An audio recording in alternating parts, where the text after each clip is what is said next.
I am the narrator for Wojtek Kopecky.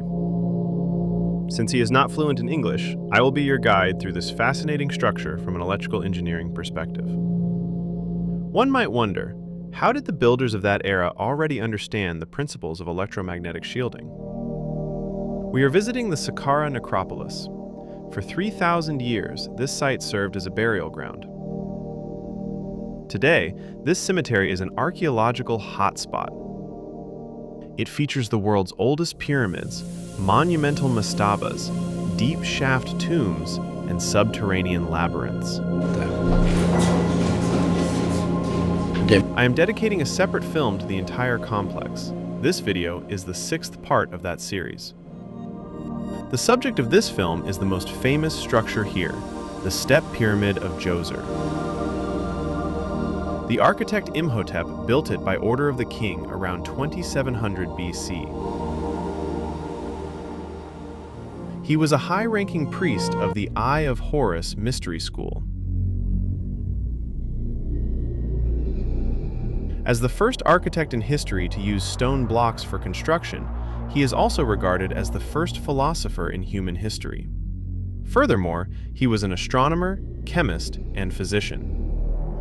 He utilized the vibrational frequency of the aura to enhance a person's individual electromagnetic field. For context, Nikola Tesla used an oscillator with various frequencies to heal his friend Samuel Clemens, better known as the author Mark Twain. By 1934, following George Lakhovsky's patent application, 10,000 high-frequency devices were found in households, a number that soon grew to over 500,000. Imhotep used selected frequencies to rebalance the chakras and heal diseased organs. To this day, his rod of Asclepius is still found on pharmacy signs and medical information. For him, electromagnetic energies were essential for human healing. He decided to build the pyramid to generate energies at various frequencies. The Saqqara region, where the planet's main electromagnetic nodes converge, is a concentration point for telluric energy. This made it the ideal location for the pyramid, as the massive stone structure could be set into vibration here. A pyramid constructed with stone blocks rich in silicon crystals is capable of generating negative static energy. This is the result of molecular friction, known to all of us today as the piezoelectric effect. The location of the pyramid is crucial for its function as an electrical capacitor. Like an antenna, it stores the positive energy of the atmosphere within the silicon crystals of the granite slabs. In ancient times, the entire area was protected by a wall 10 meters high, 550 meters long, and 275 meters wide. This wall represents Imhotep's most important element of the pyramid complex. It functioned as an acoustic shielding measure. For this reason, the wall has no openings. There were 15 false gates, but only one real entrance. If there had been multiple entrances to the complex, the generated energy could have escaped through the openings. This was to be avoided at all costs. That is why there was only a single entrance, located at the point furthest from the pyramid. As you can see for yourself, this is precisely why the entrance is so narrow. A long corridor was intentionally placed there, built parallel to the energetic waves. This corridor, featuring 48 columns, forms a gallery. At the very beginning of the corridor, there are massive walls. Looking from the entrance, the distance between the columns increases progressively. These shielding measures were used at the time for all types of frequencies in a horizontal direction. Nearly 5,000 years ago, those at Saqqara already knew how to implement shielding for the specific types of frequencies being used. The goal back then was to prevent the harvested energy from escaping to the outside. These external measures led me to conduct a precise evaluation of the techniques used on the pyramids themselves. As was likely the case with all pyramids worldwide, a tunnel system was constructed first. Initially, a vertical shaft measuring 7 by 7 meters was excavated to a depth of 22.5 meters. Subsequently, hundreds of meters of tunnels, rooms, and galleries were created, eventually totaling 6 kilometers of subterranean passages. Once the main shaft was finished, additional chambers were excavated, one at the shaft itself, followed by groups of 2, 3, 4, and 5 rooms oriented toward the 4 cardinal directions. Each group of rooms generates a different acoustic frequency that amplifies within the electromagnetic field. Inside these rooms were 40,000 alabaster bowls and vases, all vibrating at the same frequency. The shape of these vessels and the liquid they contained determined the specific vibration frequency to which each room was tuned. The rooms were lined with turquoise ceramic tiles, which were likely superconducting. This means that the electrical charge within them encountered no resistance. In these chambers, couples meditated to reach significantly higher vibrational levels. Looking at the video footage of the shaft in the granite foundation, I can see that the walls were clad with the first bricks ever used by humans for construction. From an electrical engineering perspective, this is highly significant. Imhotep used these bricks to insulate the granite foundation within the shaft against noise from the lower chambers. Had he not done this, the granite walls of the shaft could have caused a feedback loop of the harvested energy. All of these measures were essential to increase the vibrational frequency of the students upon completion, thereby accelerating their spiritual development. Once the pyramid reached a height of 44 meters, half its intended size, it could already be utilized for energy production. The pyramid generated Tachyon energy, which possesses the highest vibrational frequency. This is a neutral energy that arises between a pair of oppositely charged particles, balancing them. The pyramid created a massive electromagnetic field. It generated multiple frequencies that were vital for the students to enhance their life energy, their aura, and their personal electromagnetic fields. Although the pyramid was only 44 meters high, the energy produced could be directed via jed pillars to create electromagnetic paths. In my previous films from 2020, I explained the method of transporting granite blocks based on the principle of a maglev train. I will repeat those scenes here as a reminder. The entire pyramid functions as a capacitor, storing positive energy within the quartz crystals. Electromagnetic pathways were constructed, radiating out from the pyramid. These consisted of jed pillars, spaced at effective intervals to transmit the negative ions generated by the pyramid. Each jed pillar featured 2 coils made of golden wire wound around it, the primary coil at the bottom and the secondary coil at the top.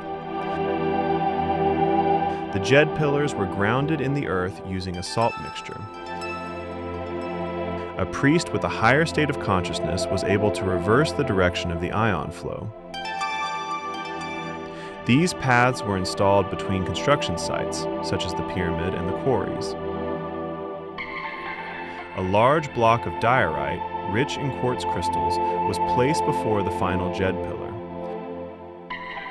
The priest would then strike the quartz crystals with a hammer to set them into vibration, thereby activating the negative ions. Due to the like charges repelling each other, the diorite began to levitate. The massive diorite blocks were then transported using this maglev-like principle. The pyramid created the electromagnetic pathways suitable for the transport of materials. This involves neutral energy, which arises between two different oppositely charged particles that are balanced by it. Because this energy is neutral, it encounters no resistance and travels 27 times faster than the speed of light. The pyramid produced tachyon energy with the highest vibration on the planet. After completing the film in 2020, I discovered the following in the archives. Abu al-Hassan Ali al-Masudi, known as the Herodotus of the Arabs, wrote in his books, "The stones were struck with a staff of metal, and suddenly they began to rise slowly into the air." This extraordinary method suggests a deep understanding of resonance and sound.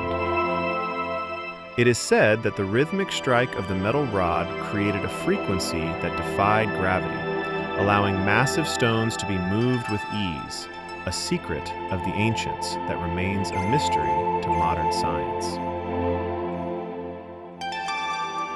It is also worth noting that Imhotep was known for producing a type of concrete that looked exactly like natural stone.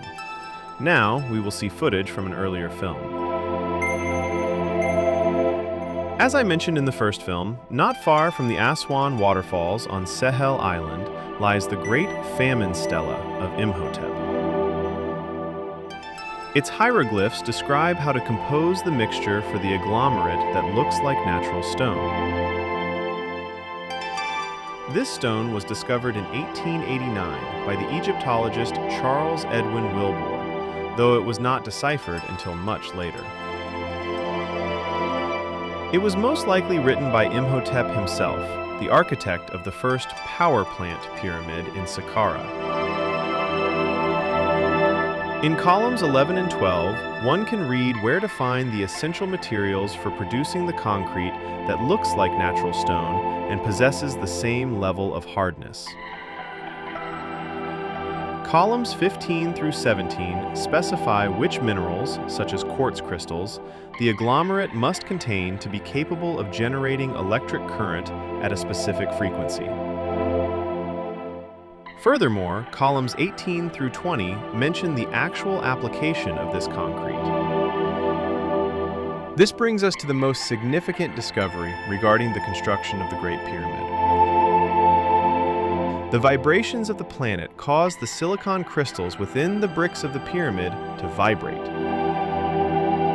Additionally, the resonance from the alabaster vessels stored in the chambers below amplified the vibration of these silicon crystals. This vibration resulted in a negative electrical charge, a phenomenon we know today as the piezoelectric effect. Thus, the entire pyramid acted as a massive capacitor for negative energy. However, one thing must be clarified. There are two types of silicon. One type generates a negative charge when it vibrates and rotates to the left, counterclockwise. This applies to the cast bricks made according to the formula found on Sehel Island. These cast bricks were insulated using blocks of pumice stone. The other type of silicon carries a positive electrical charge and rotates to the right, clockwise. This is found in the granite slabs, which were used to case the exterior of the pyramid. It is likely little known that the step pyramid once possessed an additional outer wall. The pyramid we see today used to extend 5 meters further to each side. Today, these outer casing walls no longer exist. The slabs were eventually removed. Today, we cannot know for certain whether the outer wall of the step pyramid was tiered, exactly like the pyramid itself, or if the walls were finished with a smooth, sloped casing. The pyramid shape is a fundamental requirement for the generation of electricity. The horizontal layers decrease in size toward the top, accumulating electrical charge. This is precisely how the granite slabs behave. Positively charged particles rotate clockwise, while negatively charged particles rotate counterclockwise. This creates an electromagnetic vortex of microparticles where very high frequencies oscillate. The energy vortex within the pyramid increased the vibrational frequency and converted it into a higher form of energy. This energy then ascended hundreds of miles into the ionosphere. Consequently, neutral and balanced microparticles represent tachyon energy. Being neutral, they encounter no resistance from the material they penetrate. Initially, the step pyramid consisted of only 4 levels. It comprised 280,000 cubic meters of stone, which was exactly half the volume of the final structure. In front of it, the Egyptians placed energy columns, the so-called Jed pillars, which formed an electromagnetic path all the way to Tura. This allowed the materials needed to complete the project to be transported. Ultimately, 2 more levels were added to the pyramid. At that time, it reached a height of 60 meters, or more precisely, 57.974 meters, approximately 190 feet, according to the latest measurements. The expansion of the pyramid brought its total weight to 900,000 tons. The generation of energy and the range of its effect depend entirely on the amount of vibrating mass. Remarkably, a large electrical coil made of gold wire was installed on a plateau within the shaft. Through its movement, it produced a pulsating effect, which was used to manipulate the frequency of the pyramid's electromagnetic field. Here, you can still see the wooden beams from which the elevator carrying the coil for vertical movement was suspended. This massive electrical machine designed by Imhotep required immense effort, time, and resources, but the payoff was enormous. Energy was harvested to ease labor, facilitate meditation, and support healthcare measures. By utilizing the generated tachyon energy, they shortened the length of brainwaves, thereby increasing mental power and the human electromagnetic field. The Egyptians inherited these technologies from the inhabitants of the lost civilization of Atlantis. It is a tragedy that the knowledge and information of that era fell into oblivion. This pyramid utilized technologies based on the principles of quantum mechanics, principles we are only now rediscovering step by step. At Saqqara, sound and electromagnetic fields were used simultaneously for the first time to raise the vibrations of the students at the Eye of Horus Mystery School. The Egyptians were also the first to use cast stone blocks in their architecture. Once the chemical formula for these stone blocks was established, the Egyptians were able to produce the world's first ceramic tiles. As a tourist moving quickly through the pyramid, I realized that the features mentioned in this film were intentionally engineered to harvest energy. The knowledge gained during those ancient times is being researched once again today and may be utilized once more in the future. Looking back, we can conclude that all the structural measures seen within the pyramid indicate that electrical current was indeed produced, using diorite blocks rich in quartz crystals and the 40,000 bowls and vases. Creating a video series about the secrets of Egypt like this one is incredibly time-consuming. I do not have a team behind me. I work alone. If you would like to see more films from me, please support my work as a filmmaker. You can find further details in the video description below.